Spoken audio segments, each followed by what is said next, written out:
Welcome back to the channel. Have you ever struggled to create a perfect half circle in Inkscape for your vector designs? Whether you are making icons, logos, or technical diagrams, getting that precise cut is essential. In today's video, I'm going to show you exactly how to create a half circle in Inkscape, demonstrate two different methods to achieve it, and explain how to finalize your shape for further editing. If you find this tutorial helpful, please hit that like button and make sure to subscribe to the channel so you never miss another design tip. Let's dive right in. First, let's go over the setup. Open your Inkscape document and select the Circles, Ellipses, and Arcs tool from the left toolbar, or simply press F5 or E on your keyboard. If you need to align your shape perfectly with other objects on your canvas, make sure to enable snapping by pressing the percentage symbol on your keyboard, which toggles snapping on and off. Now for the first method, which is the most precise. Hold down the Control key and drag on your canvas to draw a perfect circular shape. Once you have the circle, look at the Tool Controls bar at the very top of your screen. You will see fields for start and end positions.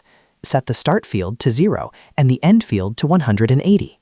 You might see an open arc initially, so make sure to click the icon labeled Switch to Slice, which looks like a closed pie shape with two radii. This closes the path and gives you that perfect half circle you were looking for. Alternatively, you can use the manual adjustment method. If you already have a circle on your canvas, grab the small circular handle on the right side of the shape. Click and drag that handle, but keep your mouse cursor outside the radius to maintain the pie or slice shape. To get that exact half circle, hold the Control key while dragging, which allows the software to snap the handle to 15-degree increments. Keep dragging until the handle reaches the 180-degree mark.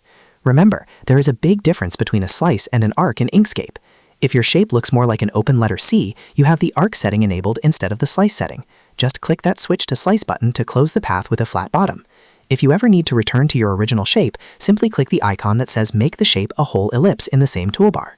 Once you have your half circle ready, you might want to edit the individual nodes. To do this, go to the top menu, click on Path, and then select Object to Path, or use the shortcut Ctrl, Shift, and C. This will convert the mathematical shape into a path so you can use the selection tool, S, to manipulate the individual corners. Using these techniques, you can create perfectly symmetrical half circles every single time. If this video helped you conquer Inkscape, please make sure to like the video and subscribe to the channel for more design tutorials. See you in the next one.